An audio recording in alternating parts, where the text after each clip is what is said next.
El ombligo de la Tierra.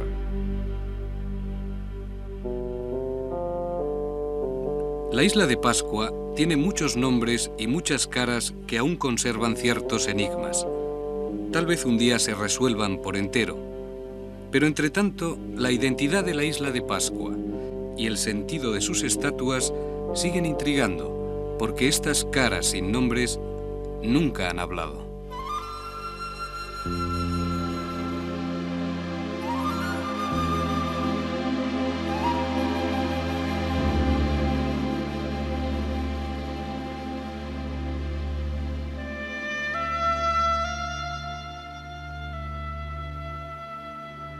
Yo soy el constructor de estatuas.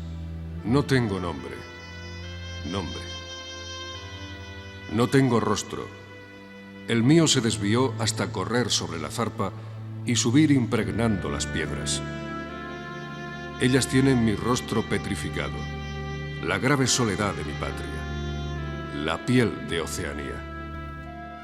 Hace aproximadamente 2,5 millones de años, eruptaron los volcanes de Pascua, formando un triángulo de 180 kilómetros cuadrados con 70 cráteres hoy extinguidos, y con lagunas de agua dulce e islotes de espadaña como este de Rano Raraku.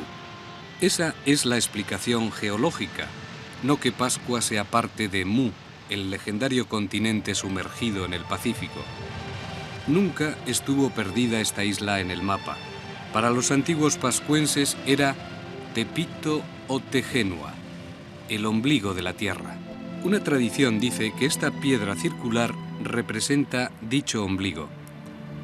Para el antropólogo Metreau, ombligo es más bien un nombre esotérico que induce a creer en un imperio, pero Tepito, aparte de ombligo, significa final, confín, y designaría como una especie de Finisterre a uno de los 3 cabos de Pascua. También los pascuenses, deportados como esclavos a las islas guaneras de Perú en el siglo XIX, llamaban a su tierra Mata Kititerangi, ojos que miran al cielo. Por su ascendencia polinésica, a Pascua se la conoce como Rapa Nui, Isla Grande, en simetría con la tahitiana Rapa Iti, isla pequeña. Desde su descubrimiento por el holandés Roggeveen el 6 de abril de 1722, domingo de Pascua, ha trascendido Pascua, traducción castellana de Pasch.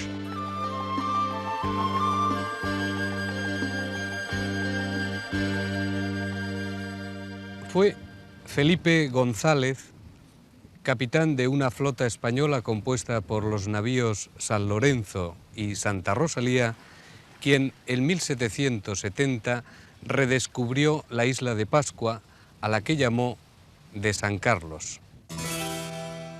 Cuando Felipe González vio estos templos hoy en ruinas, habían pasado 48 años desde el primer descubrimiento holandés.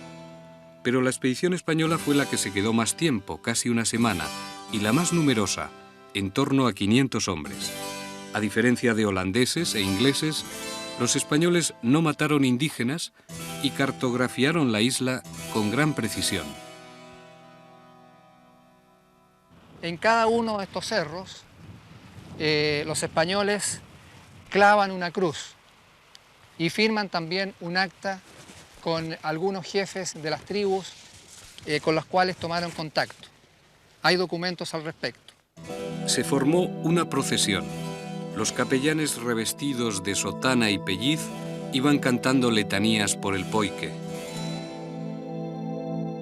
Luego saludamos al rey, 7 veces a la voz, a la que siguió una triple descarga de fusilería y los 21 cañonazos de saludo de los navíos. El 20 de noviembre de 1770, en los 3 cerros del Poike, los españoles tomaban posesión de la isla de San Carlos en honor de Carlos III. Cook llegó 4 años después y 16 años tardaron los franceses, pero la ensenada de González perdió su nombre por el de la Perús, así como San Carlos volvió a ser Pascua. Hoy, como ayer, el dato fundamental es el de la enorme lejanía de Pascua, el lugar habitado más aislado de este mundo, en medio de 1.800.000 kilómetros cuadrados de océano vacío. Desde Chile, a la que pertenece desde hace un siglo, Pascua está a 3.764 kilómetros. La isla más cercana al occidente es Pitcairn, célebre refugio de los amotinados de la Bounty, a 2.200 kilómetros. Y a Papeete, Tahití, hay 4.239 kilómetros.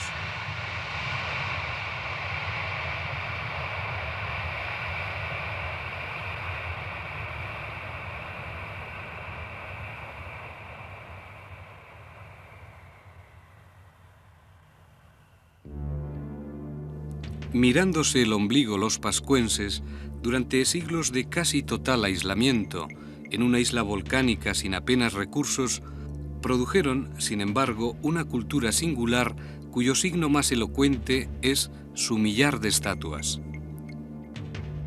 Se llaman moai, estatuas a veces de hasta 80 toneladas y 10 metros de altas. El carbono 14 ha datado su fecha más remota, el año 690 después de Cristo, pero no se trataba de las primeras obras. Dice William Malloy que aquí un pueblo debió establecerse hace casi 2000 años. Aquí, como en las viejas civilizaciones de Asia, se expresa una misma voluntad orgullosa de unir la satisfacción estética al estupor, la forma a la masa de la materia domeñada. Tal vez representaban a sus ariki, a sus jefes, o simplemente a sus difuntos notables. El caso es que todos los moai daban la espalda al mar y también ellos miraban el ombligo de Pascua.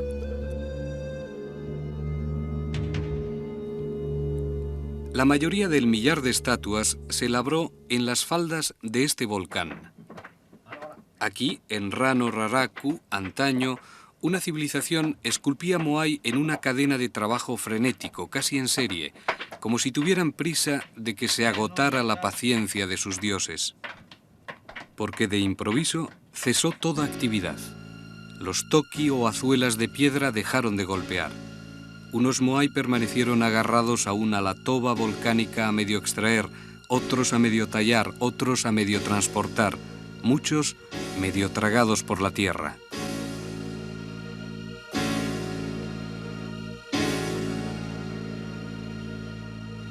Y luego, un día, sobrevino la destrucción. Con la misma tenacidad con que durante generaciones los antiguos pascuenses habían erigido sus moais, de repente empezaron a tirarlos.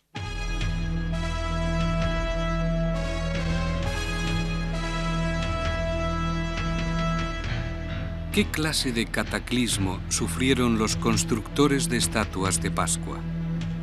En 1960 fue un maremoto quien destruyó las estatuas de este aju o santuario de Tongariki, pero ¿quién tiró los moai de antaño?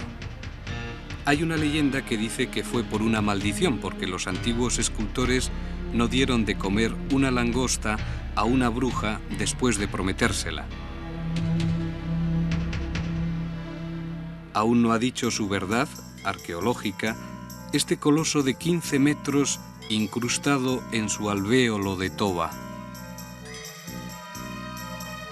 Ni esos 2 centenares de estatuas inacabadas y abandonadas cuando estaban a punto de salir de este gigantesco taller del volcán. Una conjetura habla de un seísmo, otra de una grave epidemia, otra de una guerra civil, o aún más improbablemente del convencimiento de que el mana, la fuerza sobrenatural que añadían a su mero trabajo, les había dejado de asistir.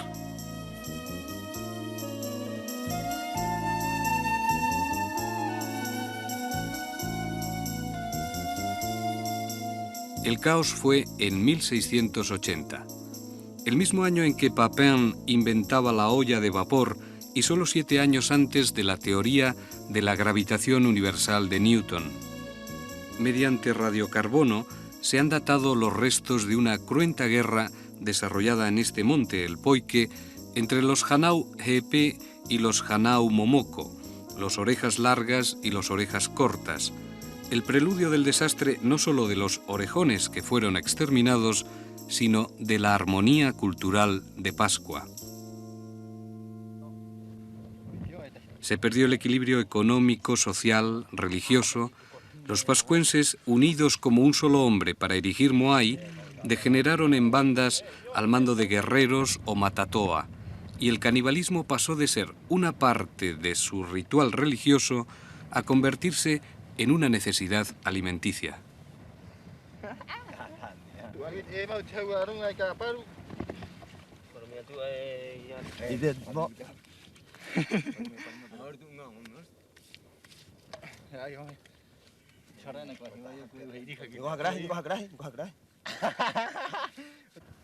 Este tatuaje significa es la fuerza del Tangata Hoe Vaca, de los hombres que reman. También del Peyamo. Los hombres que tienen más capacidad, más fuerza, son los que realmente los capos.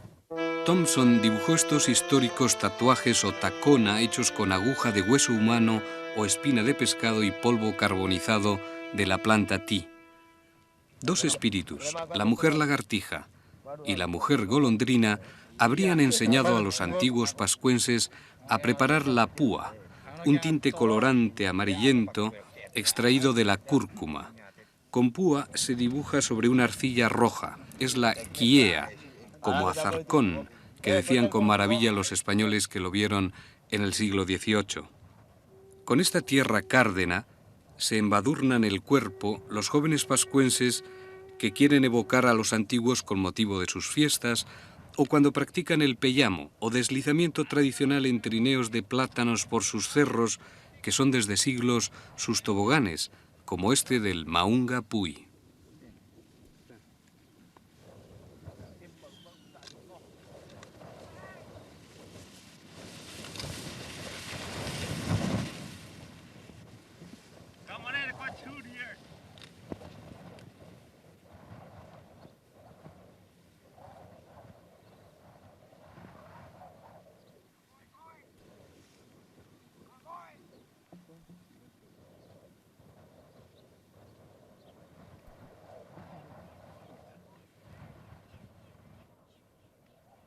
Cuando los primeros europeos descubrieron Pascua en el 18, encontraron un pueblo decaído, incapaz de emular a los antiguos, incapaz de explicar por qué los Moai no eran invocados ya, tras ser evidente que habían sido signos arrogantes de su mundo espiritual.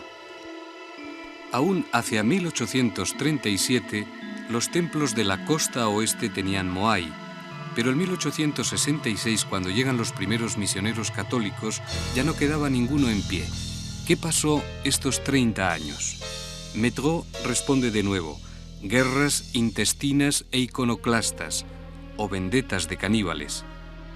Pero en la actualidad, con el peyamo y otros viejos deportes, los jóvenes pascuenses demuestran que un pueblo que llegó a contar solo con 111 habitantes hacia 1870, hoy tiene 2.000 habitantes de origen étnico e idioma claramente polinésicos.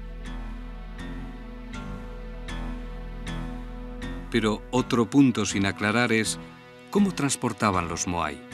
No hay una sola contestación, salvo la respuesta más absoluta y legendaria: se movían gracias al mana, por la fuerza sobrenatural.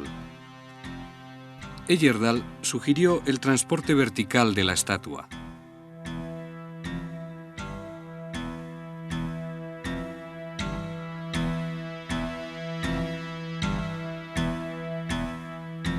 El sistema Mogen habla de un arrastre horizontal sobre rodillos. Esta es la forma que imaginó el antropólogo William Malloy. Implica un trípode y siempre una gran fuerza humana de arrastre, tal vez facilitada por capas de algas o cáscaras de frutas. Sigue sorprendiendo un pueblo capaz de transportar un Moai de 10 toneladas por 10 o 15 kilómetros de terreno escarpado, capaz de izarlo sin que se quebrara su frágil material de toba volcánica y finalmente coronarlos con sus pukao, sombreros, o mejor, moños de escoria roja. Esta es la cantera de los moños pelirrojos de Punapau, otro volcán extinguido.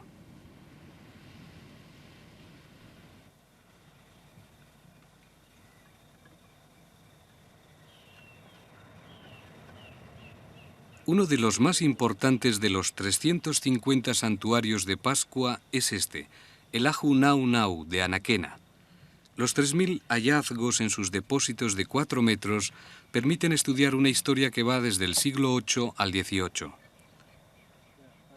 El antropólogo y gobernador de Pascua, Sergio Rapu, encontró también junto a los 6 Moai huesos humanos y 4 pares de ojos de 40 centímetros. Los globos oculares son de coral blanco y el iris de toba roja.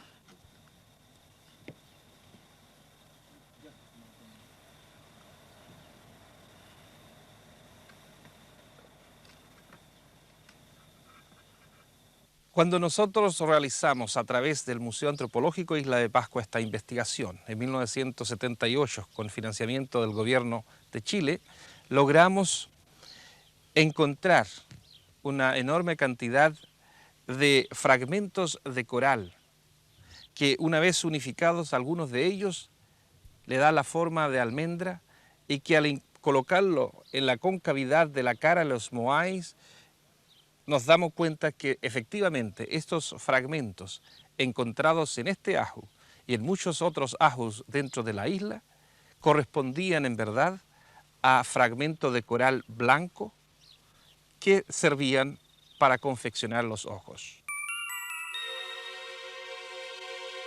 También se han encontrado en otras zonas iris negros de obsidiana, como estos del Museo de la Isla. Los Moai miraban. Es un gran hallazgo arqueológico que disipa otro misterio de Pascua.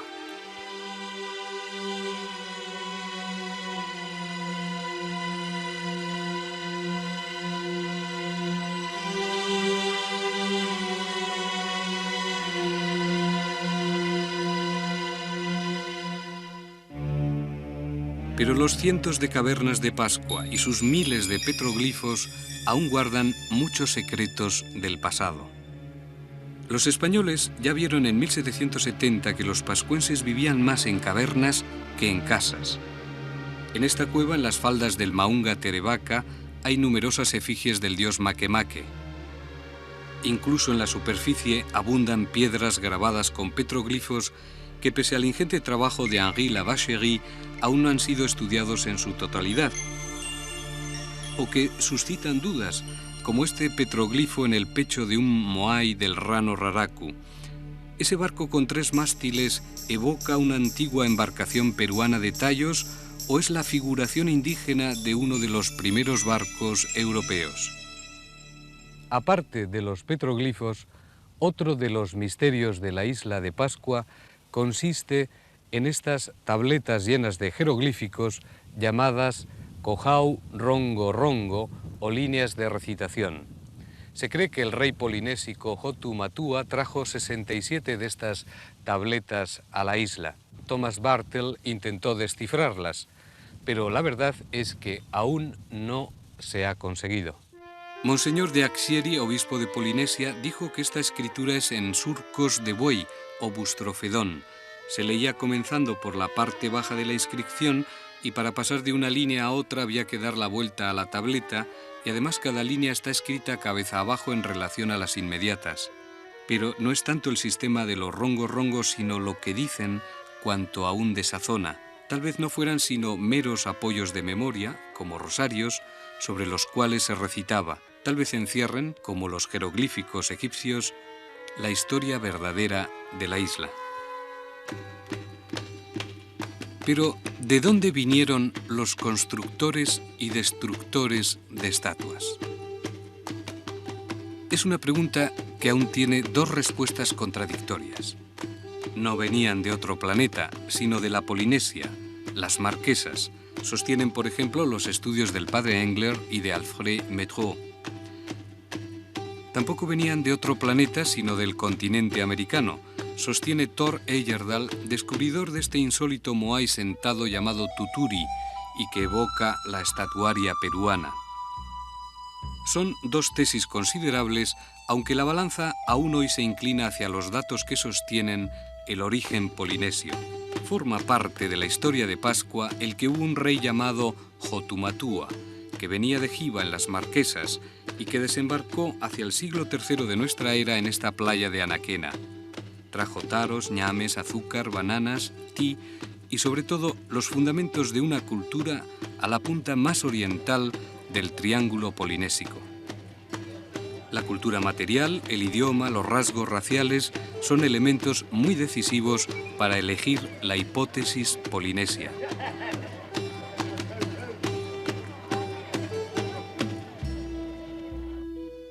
Pero Heyerdahl, en un templo como este de Vinapú, ve el reflejo del Incario.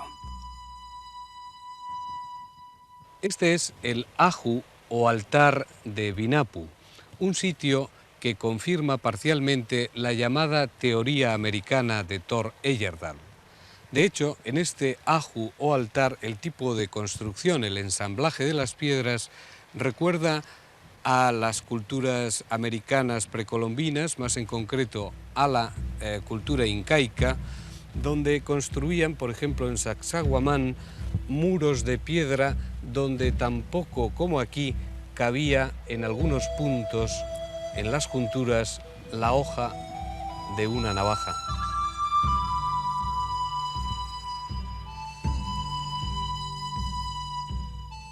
Los paramentos de los sillares labrados y encajados con maestría son en efecto como en las obras del Cuzco.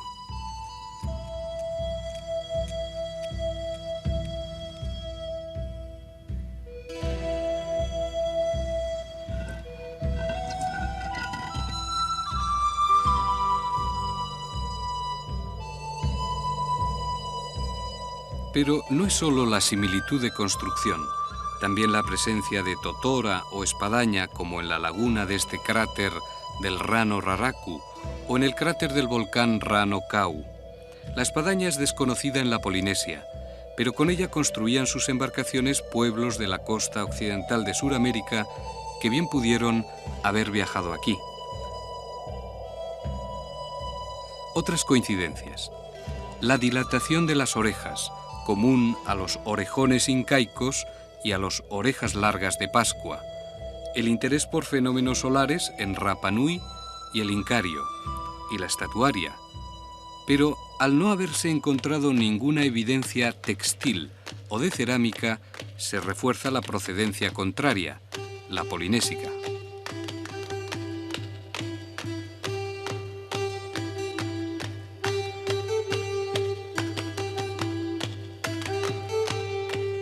Los aju de Pascua, como este de Akibi o de los 7 Moai, o como el aju de Tajai, o como el aju Naunau, se relacionan estrechamente con los marae o santuarios polinésicos de plataformas de Mangareva o las Marquesas.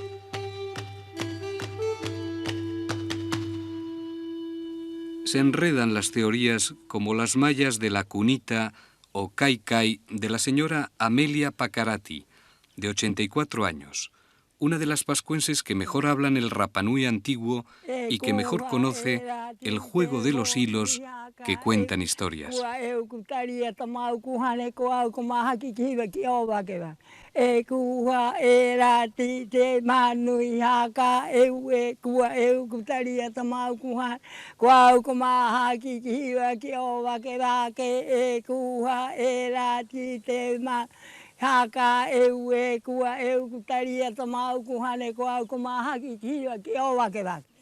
Significa que él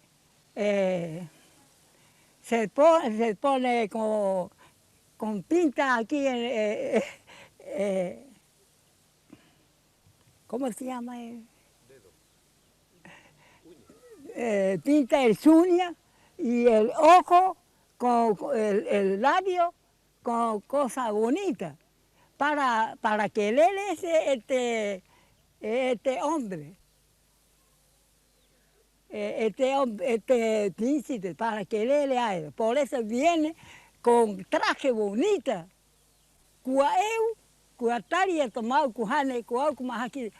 Para llevar a este príncipe para el continente de él. Por eso viene para que me hace mucha quiero a ella.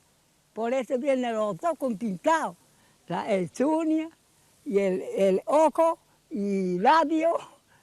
No siempre los nativos conocen todas las palabras de estos poemas populares transmitidos por tradición oral y que antaño se desplegaban con hilo del árbol jau-jau.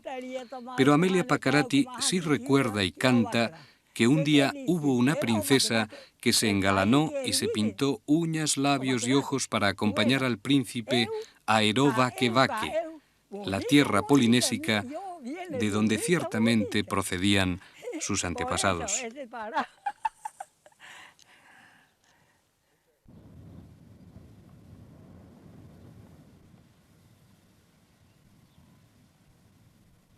Se hacía llamar rey, pero al máximo era consorte de la princesa Coreta Poa-Kurunga. Jean Onésime Dutroux-Bornier, hacia 1870, gobernó despóticamente la isla, originando un éxodo de nativos a las Gambier y a Tahití.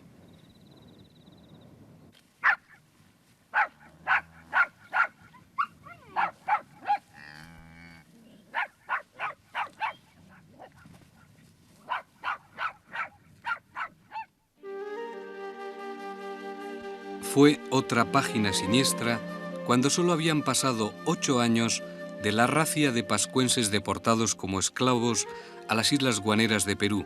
Se llevaron 1000 hombres y regresaron 100, pero enfermos de viruela. A finales del 19, también en Pascua, la lepra se convirtió en endémica.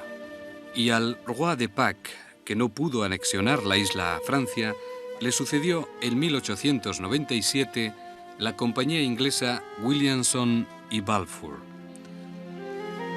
En 1934, esta compañía explotaba en la isla 40.000 ovejas y también la mano de obra pascuense.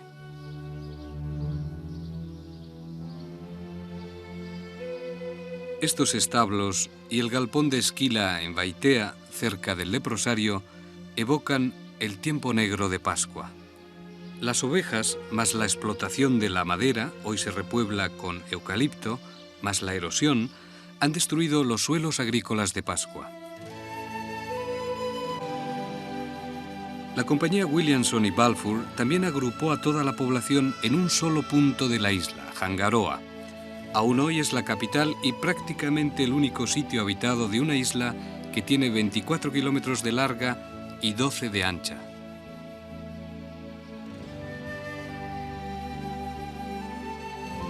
Hangaroa capital es como un pueblo, el único de Pascua, con sus 2.800 habitantes y su ritmo sosegado propio de los mares del sur.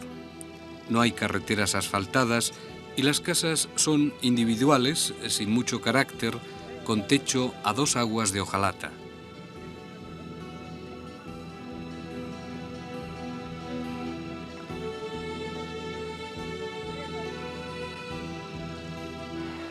En la rocosa playa de Hangaroa, junto al pequeño puerto, los niños pascuenses se familiarizan pronto con el mar. El clima de Pascua es subtropical. La temperatura media anual es de 18,5 grados centígrados.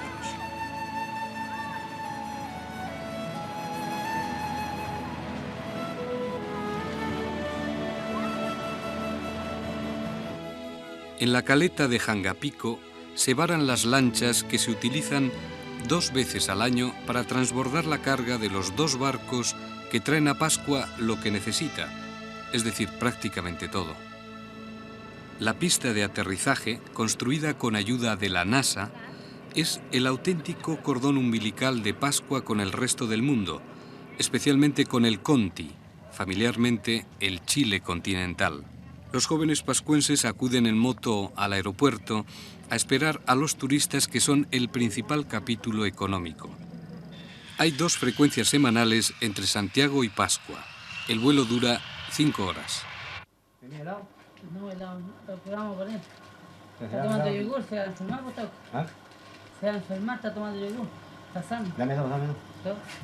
Ah, bueno. En 1888, el capitán de corbeta Policarpo Toro anexionó la isla a Chile. Pero hoy muchos pascuenses se quejan aún de soledad y desabastecimiento. Sí, allá se están viendo destino. Oiga, ¿y el buggy? ¿Qué me dijiste después de la... Dice que después de la Pascua me está diciendo el time que se... Eso es lo que digo yo, como aquí lo único que tenemos que hacer nosotros es presión, unirlo. Pero aquí no hay unión, no hay unión. Eso lo penca. No hay nadie. Porque yo ayer conversé con él, le iba a encargar de papa y dice, oye, me dijo, ¿para qué lo encargué? ¿Para qué me va a llegar todo malo? Me dijo cuando va a llegar toda mala. Exacto, va a llegar todo podrido esa cuestión. Me dijo, el barco sale después de la Pascua. Exacto.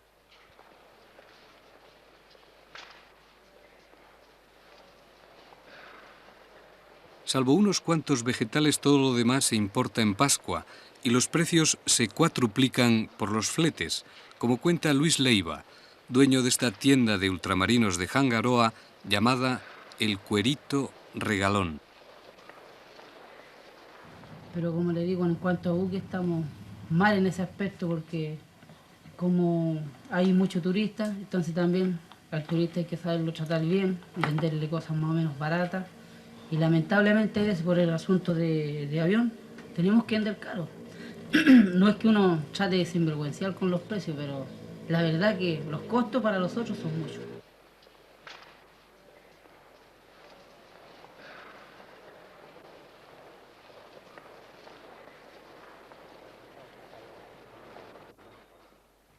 La gran ventaja que uno puede experimentar en ser gobernador y antropólogo y oriundo de esta localidad es la facilidad para sentir, palpar las necesidades a la vez de recibir de la base en forma directa o a través de los conductos democráticos ya creados, de las instituciones ya establecidas, y a su vez entregarlo al más alto nivel para su aprobación y procesamiento y la asignación de los recursos pertinentes.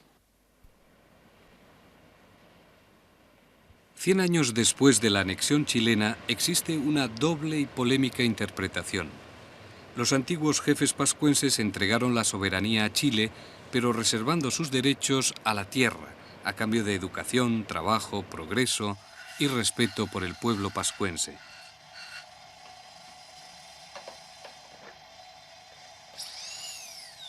Sin embargo, según el artículo 590 del Código Civil chileno, son bienes del Estado todas las tierras que, estando situadas dentro de los límites territoriales, carecen de otro dueño. Al cumplir el primer centenario, este consejo ni el pueblo pascuense asistió a la celebración que hubo aquí en Pascua. Incluso llegaron 4 buques de guerra, traían 4 helicópteros, y el suscrito que el presidente del Consejo de Ancianos fue retenido, digamos, por carabineros, porque la comunidad Rapa Nui no había asistido a la celebración del centenario. Y eso hemos cuestionado a este gobierno, hemos presentado una demanda en contra del fisco para que rectifique y reconozca que nosotros somos los dueños de esta tierra y no el fisco. El mayor logro es la acentuada integración que se está logrando entre la cultura oriunda, original de ancestros polinésicos y la occidental que representa la gran mayoría nacional. Ese es el gran logro. Y las inquietudes es de orden geográfico. La distancia que nos separa desde Isla de Pascua hacia el lugar más poblado, vale decir el continente, el resto del país y las otras zonas de Polinesia. Esta distancia tiene un alto costo para el desarrollo y impone una lentitud en el desarrollo. Bueno, en este momento yo no veo ningún futuro, por cuanto si no tenemos la tierra, ¿qué futuro podemos ver? ¿Qué desarrollo vamos a tener si no tenemos la tierra? En este momento los pascuenses solamente tenemos el 4,5 o 6%, no en nuestro poder, sino somos poseedores regulares de esta tierra, pasando a ser el fisco es dueño del 100% de nuestra tierra. Entre estas expresiones antagónicas y de momento irreconciliables, lo cierto es que, con todo, existen servicios modernos en Pascua. En el liceo se enseña Rapa Nui, aparte de la enseñanza en castellano hasta el curso preuniversitario. Hoy la profesora Ana María Arredondo da las notas de matemáticas a estos alumnos de segundo año medio. Hay 8 años de educación básica y 4 años de media. Elena, un 4, en el examen un 4,1 final. ¿Se salvó Elena? Carla, no está. Brigitte, un 5,2, un 4,9 final. Bacay, un 6,4, un 5,9 final. Existe también un hogar de menores o guardería pública en Pascua. Y este hospital, transportado desde Vietnam y que Chile compró a los Estados Unidos en 1976. Cualquier cantidad de neutrófilos y están con granulaciones tóxicas.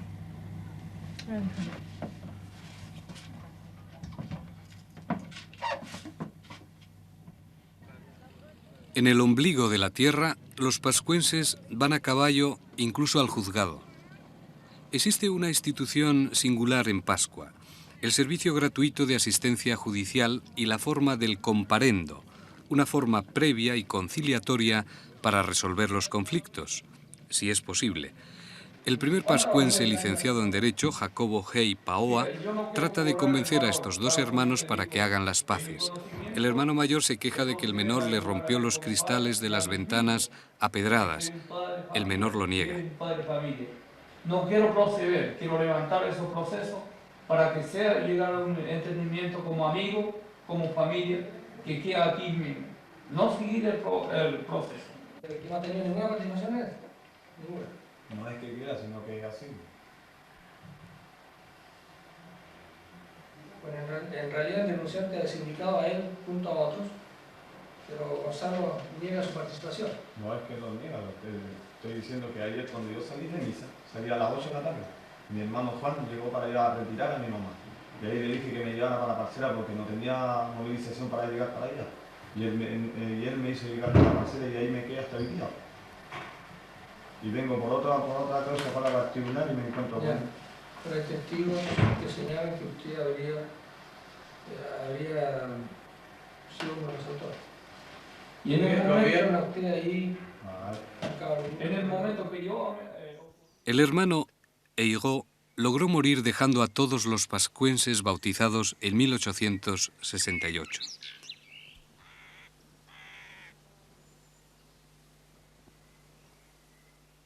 Desde esa época los misioneros católicos han afirmado esta religión en Pascua, y la iglesia de Hangaroa, regida por el capuchino Luis Beltrán, nacido en Alemania, representa el centro de los acontecimientos religiosos y sociales de la isla.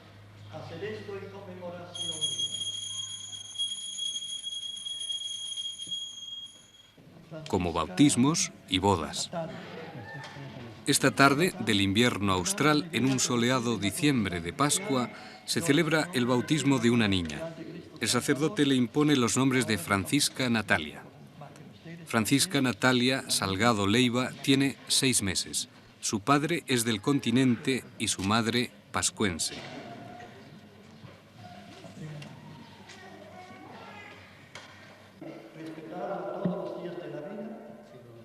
Como también es continental el novio de esta boda, Luis Devia.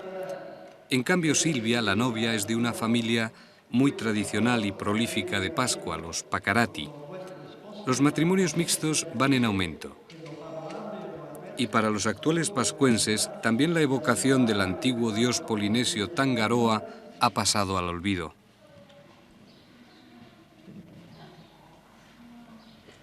En el nombre del Padre, del Hijo y del Espíritu Santo. No así algunos elementos tradicionales de superstición popular, como el respeto que tienen a los aku-aku o espíritus, asociados a la buena o mala suerte. Buena suerte se necesita siempre tras una boda, y así se lo desean los amigos al dar los regalos a los recién casados.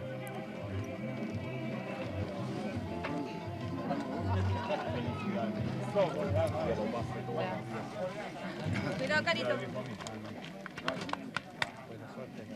gracias. Para todo y especial para usted. Luis y Silvia regentan una botillería en Hangaroa. Al anochecer ofrecen un curanto, un banquete típico, a sus numerosos invitados.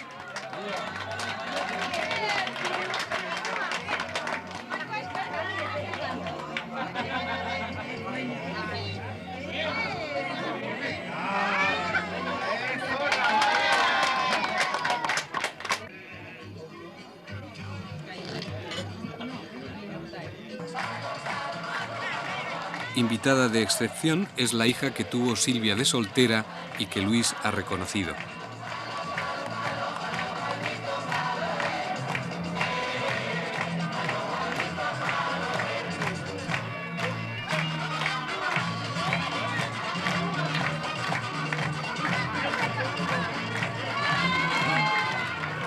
La abundante comida y el no menos generoso pisco, aguardiente de uva, al menos esta noche hace limar asperezas.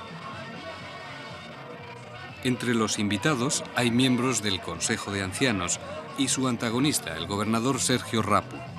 Todos bailan la salsa.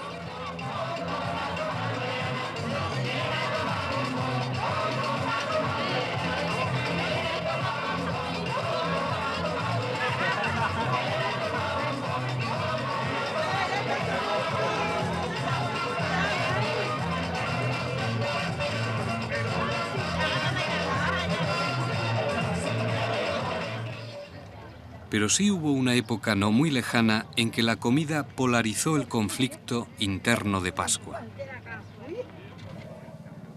Con cualquier pretexto festivo, por ejemplo, hoy, Día de la Inmaculada Concepción, una familia como los Tajoe, para cumplir una promesa, ofrece un curanto al pueblo.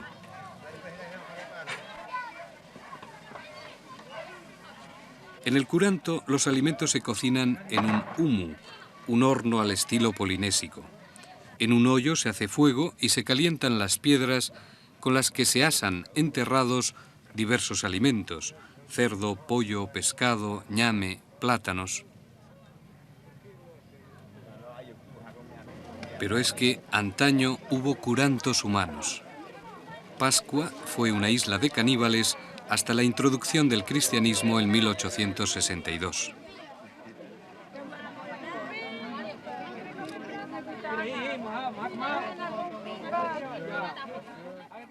Determinaba el canibalismo una sucesión interminable de vendetas entre clanes rivales. Fue célebre la historia de una mujer del clan Tupahotu que fue asesinada y comida por la gente de Tuu. Como consecuencia, los Tupahotu derribaron el Moai Paro de los Tuu. Relata Metro que si entre los prisioneros de guerra figuraba un jefe de alto rango, no solo era comido, sino que su cráneo era quemado para infligir un ultraje supremo a su memoria y a su familia.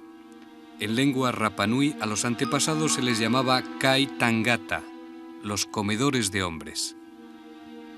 Durante su decadencia, los pascuenses perpetraban el canibalismo en cavernas.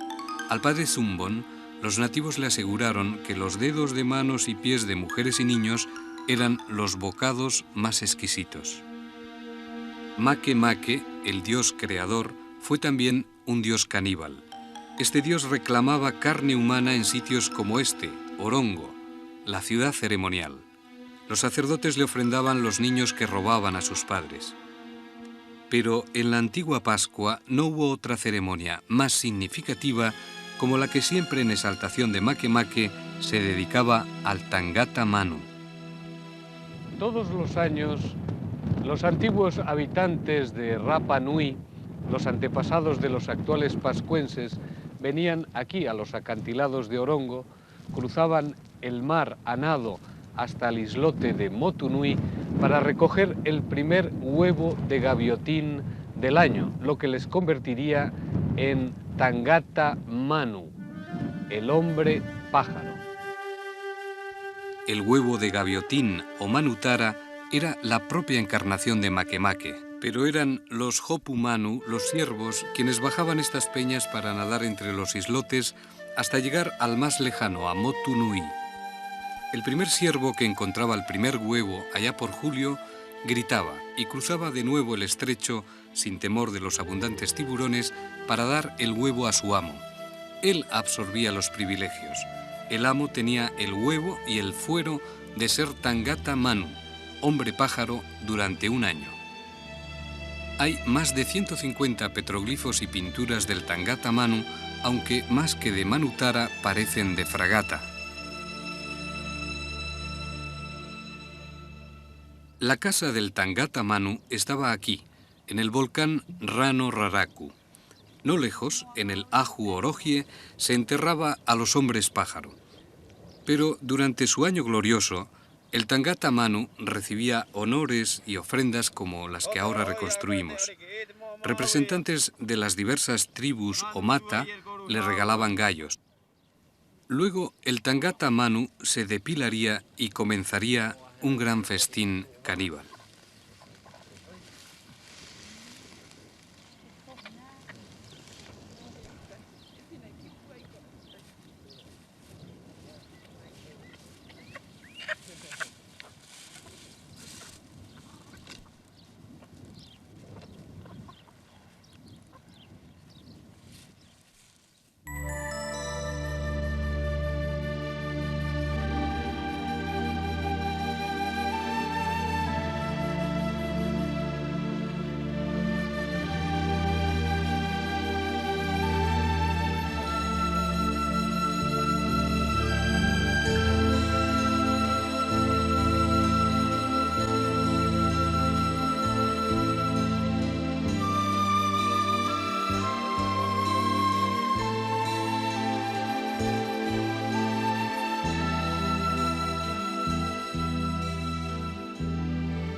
porque en un principio no había pájaros marinos en Pascua.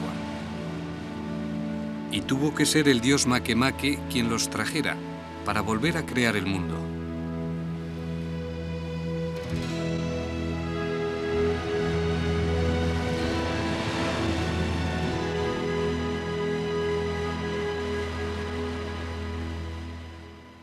En busca de este mito, nos embarcamos un buen día del verano austral rumbo a Motu Motiro Hiva, el islote para navegar al continente, hoy isla chilena de Salas y Gómez. Pero no es una travesía fácil. Nuestro pesquero se queda sin motor y vamos a vela, a veces a un nudo, en medio de un océano Pacífico que parece un desierto. Nuestro velero y nuestro bote son las únicas embarcaciones en cientos de millas a la redonda.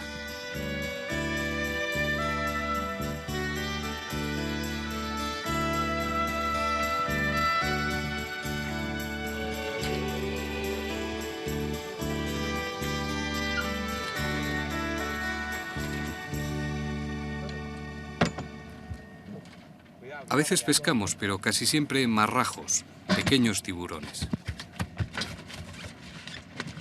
Pásame el cuchillo. Ahí está el cuchillo, ¿no?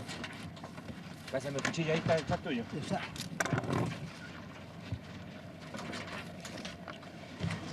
No, quítame la cara.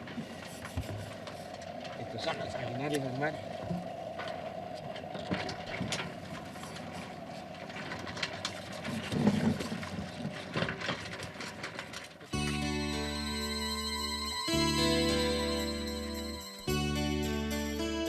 Por fin, en lontananza, se perfila nuestro objetivo, Motu Motiro Hiva.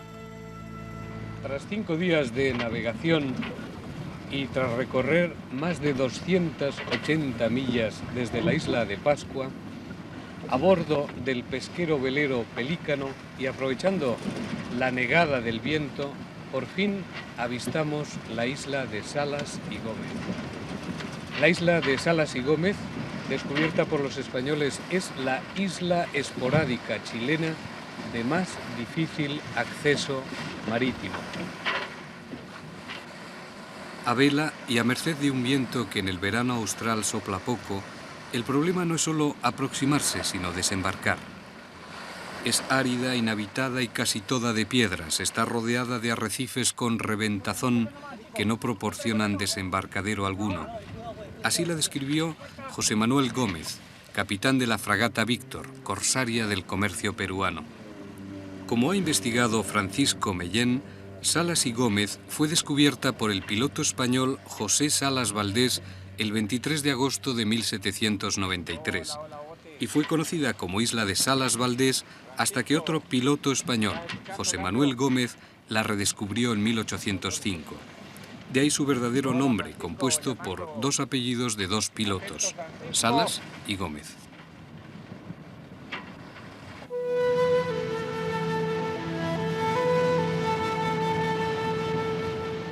Su longitud es de 1.200 metros y su formación volcánica.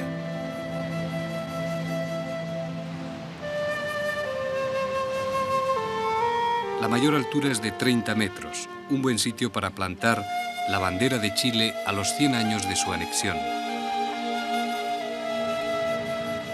Nadie habita Salas y Gómez. Nadie, salvo las abundantes langostas que solo desde 1988 han empezado a ser pescadas, precisamente por nuestro pesquero, el Pelícano.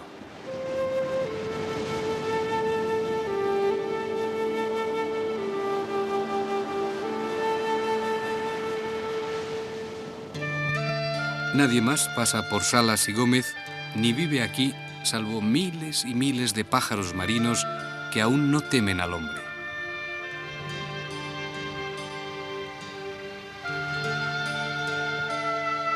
De hecho, que se recuerde, no más de 10 personas antes de nosotros han desembarcado aquí.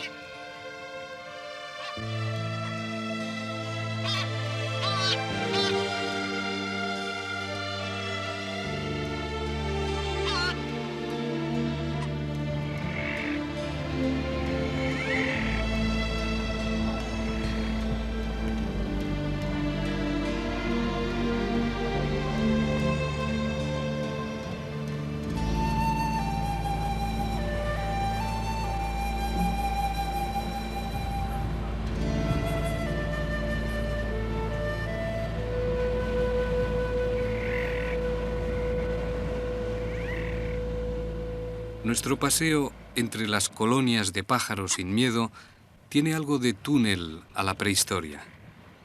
Este motu pertenece a Pascua y por tanto a Chile, pero también al espíritu del dios Makemake.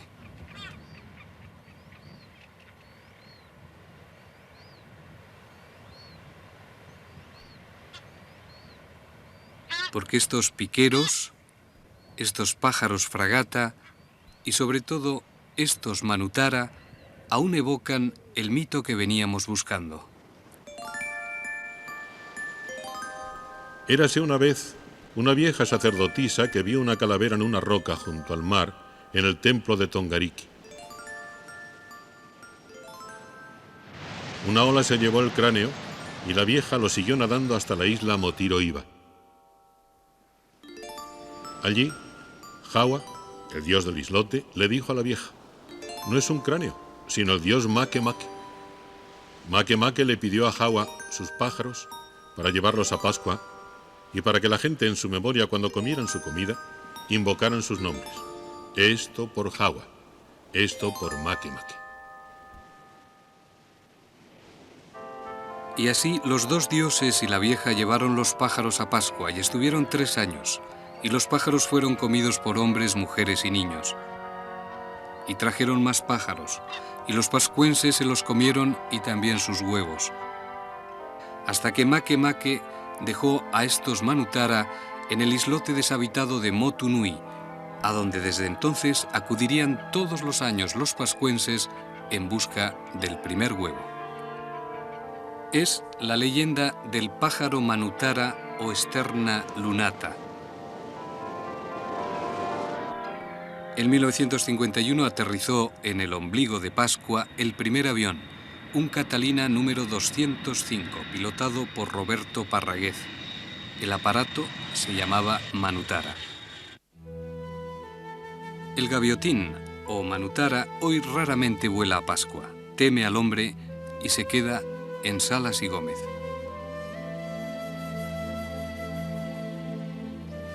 Porque el ombligo de la Tierra sigue cociendo en sus cráteres muchas respuestas.